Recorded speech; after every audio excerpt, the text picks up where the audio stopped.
halkan maanta aan joogno waa qayb cusub oo kubadda cagta lagu ciyaaro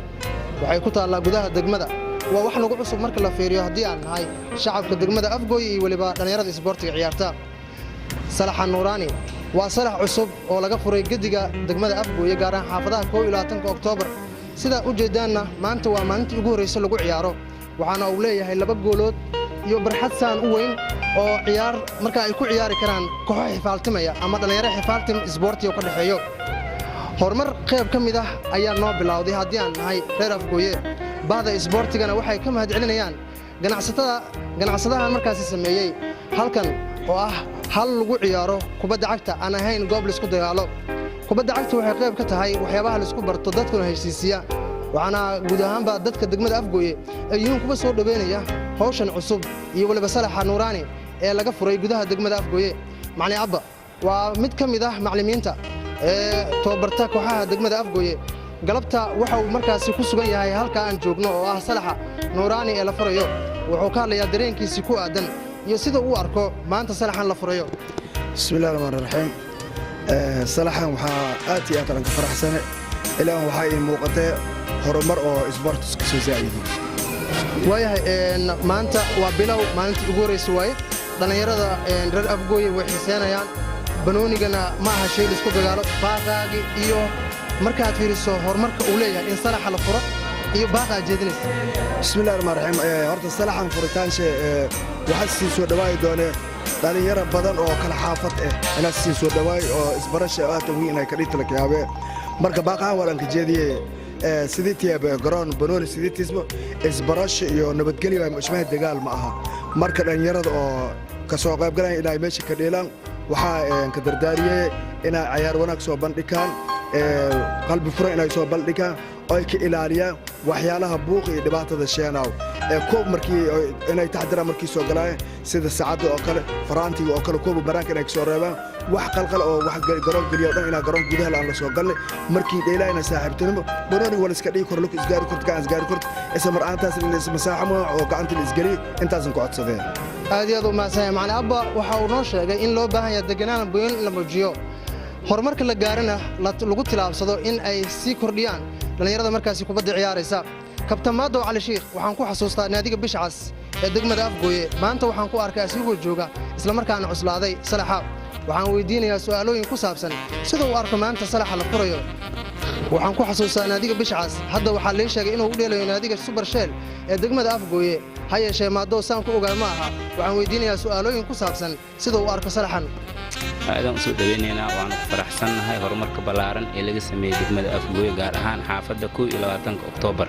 waxaan ugu mahad celinaynaa maskaxdii ka dambeysay in laga furo halkan Salax oo dhalinyarada baashaal iyo madadaal inta uu ah qofka arintan sameeyay waa qof degmada horumar iyo wax badan u sameeyay dadka degmada Afgooye iyo shacabka iyo dhalinyarada inta waxaan ku codsanaynaa inay garab istaagaan horumarka balaaran oo degmada u horseeday ninkan maxay ku garab istaagi karaan in haddii uu helo deganaan haddii dhalinyarada ay ku saacidaan in si nabad mar walba ay ku socoto deganaan marka maxaa lagu saacidi karaa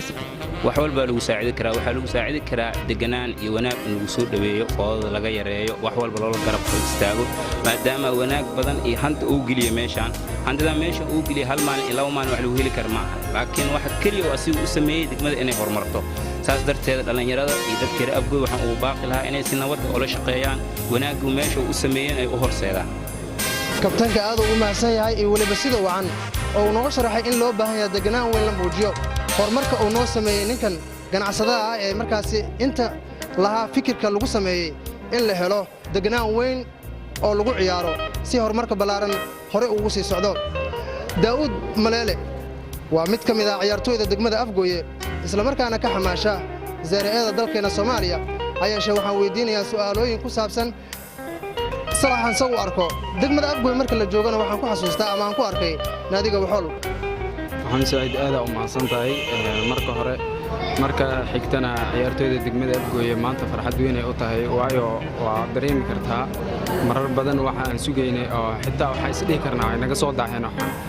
laakiin maanta alxamdulillah wax walba waxa ay umurtooda waqtigooda qabsameeyaan degmadana maanta ciyaartooyda degmada Afgooye aad u faraxsan tahay wallahi ma sha Allah anaga dareemahayna هذا أنت مركز في رستوحان حمراء نور أنت بدنا ما أنت وحن جبنا أفجوي أنا قاعد بل محل قد بو عيارتوي والله عيارتوي وحن دي كرا صلاحين أوهري وكان إنك صو صلاحي فريين لكن عوس معمل ويالين لكن أنا وقتك يو عيارتويda respectiga horta siiba ku dadaalno respect qofka waxa hadaan xishmadeenin wax hagaagaya malahan meeshana waa maamul ay leedahay maamulka in laga dambeeyo insha Allah anagana waa soo dhaweynayna farxadeena maanta ma la qiyaasi karo insha Allah ciyaartooyda maanta siday u arkaan soo dhaweynta farax soo dhaweynta hawshan balaaran ee salaxa maxamed shur ayaan siinayaa aragtidiisa ku aadan qaabka uu arko salaxa maanta laga hirgeliyay gudaha degmada Afgoy ee gobolka Shabeellaha Hoose السلام عليكم ورن وادين سلام بهوينتا ku dhaqan degmada Afgoy ee maanta aad aan u faraxsanahay salaxan oo laga furay xaafadan tani 22 Oktoobar aywaaya maanta waa la furay muhiimadan waxay tahay in dadku ay xishmadeeyaan ama ay horumarka hore ugu sii tilaabaan filasho ma lahayn hadda ka hor nooca inaan aragno haddii aan helnay marka maxaana la gudbo anaga waxaana la gudboon in aan soo dhaweeyno dhalinyarta waa isdhaxgalka bulshada waxaan aad u faraxsanahay maanta oo salaxan anaga aan daafureyno dareenkeen aad ayuu u kacsan yahay maadaama aan inta aan ciyaareen galabtaan kulan oo aad u adag oo aan isdhaxgalka bulshada dhalinyarta aad u faraxsanahay waxaan rajeynayaa insha Allah aadan sheelan ku socdaa maantana waxaan rajeynayaa insha Allah inaan guuleysto waan guuleysaa insha Allah waxaan rajeynayaa in kan iyo kuwa kale ka fiican in laga furo insha Allah jazakallahu khayr waa masayahay ka ciyaartooyda ee ku aadan maanta salaxa la furayo haddaba waxaan rabnaa qofkii lahaa fikirka ah in salaxan laga hirgeliyo gudaha degmada Afgoy inaan dhowr su'aalood ka weydiino qaabka salaxan oo ku yimid in fikir ahaan waxyaabaha markaasi rajada uu qabo ay tahay in ay ciyaartooyda muujiyaan iyo horumarkan degmada Afgoy ku siyaadiyaan weydiin doonaa Master Nurani waa mas'uulka meeshan waana ninka markaasi lahaa fikirka ah midaan anaga waligeena ku tahmin oo xamar oo kaliya aan ku filanay in salax laga arko ama coos macmil ah degmadeena la keeno waxaan leenahay waa maasantaa hayeeshee dhowr su'aalood waxaan weydiinaynaa fikirkan iyo waliba waxa uu ka codsanayo bulshada degmada Afgoy Nurani waxaa noo keentay fikir cusub oo magaalada caasimadda Muqdisho oo 30 kiiloomitir aan u jirnaa anaga haddii Afgoy aan nahay mana filanin in qof ganacsato ama qof deegaanka arrintan uu sameeyo bal fikirkan aad keentay adoo ku mahadsan dadkan aad u keentay maxaad ka codsanaysaa bulshaabiga bismillaahir rahmaanir rahiim marka ugu horeyso waxaan salaamayaa dhammaan TV-ga waxaan leeyahay aad iyo aad u mahadsantiin codka aad naga duubteen iyo sida wanaag aad maartay gobolka aad ugu soo jeediseen waxyaalahan ku soo zaaidiyay gobolka Afgoy waxaa runtii dhibtay in meeshan la yiraahdo ma laha meel oo macamil oo lagu ciyaaro salax wanaagsan marka taas ayaa igu dhalisay in maartay aan ku sameeyo haddii aan ciyaartooyda u soo noqdana waxaan ka codsanayaa in meeshan meeshoodii ah si wanaagsan ay maartay meeshoodii ay maartay wanaajiyaan ay maartay si ayagana ay u muujiyaan wanaagii maartay iyo rabitaankii iyo waxaas oo dhan ay muujiyaan saasaan rajeynaa insha Allah waayahay marka ma isleedahay midkan haddii uu bilow yahay horumar kalenta waa si ku tilaabi doontaa oo meelo kalenta waa loo tilaabi karaa oo salax kale si fiican tan waa bilow kaliya waana dhiirgelinaa maartay diasparaha wadanka ka maqan siiba reer Afgoy in ayagana saas oo kale ugu soo giirtaan wadankoodii waa nabad dhalinyaradii ayagay sugayaan waana rajeynaynaa waxyaalo kale oo wanaagsan oo gobolka insha Allah anfaca inaan sameeyo waa ku tali jira hadii Ilaahay yiraahdo dadka inta badan dibadda jiro waxay aaminsan yihiin in aan horumar laga sameyn karin dalka qaasatan Afgoy khurba joogtoodii maqan maanta kuwaas maxaa leedahay waxaan leeyahay wadankii waa runtii aad iyo aad ayuu anaga noo baahan yahay wadankiina runtii waa maanta meel horumar leh waxaan leeyahay wadankii imaada soo noqda aniga markii ugu horeysay waxaan u imid inaan maartay hal bilood kaliya joogo waxaan sii joogaa dhowr bilood oo mar walba flightkayga aan dib ugu kasala marka waxaan leeyahay soo noqda wadankii wanaagii iyo waxa soo barteena noo keena saasaan leeyahay insha Allah aad iyo maasantahay thank you inkastoo ciyaar ay dhexmari doonto goordhow kooxaha kubadda cagta waxool iyo sheel ayaa haddana waxaan ka maqnayn in ciyaartaasi aan qaybo ka mid ah markaasi soo tabin doono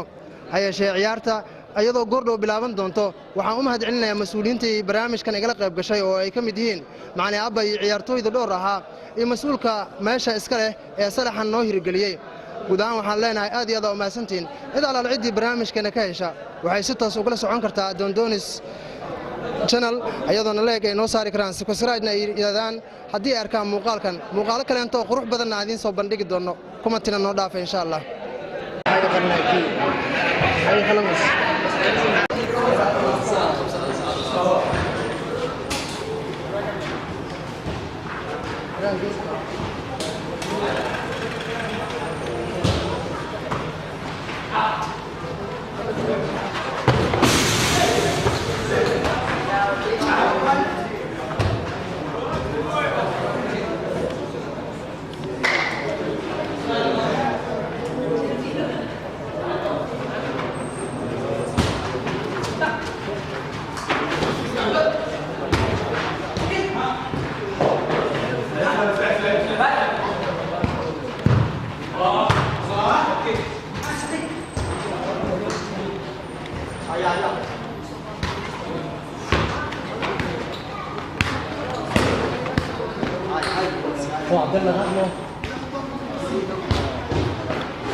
Ah.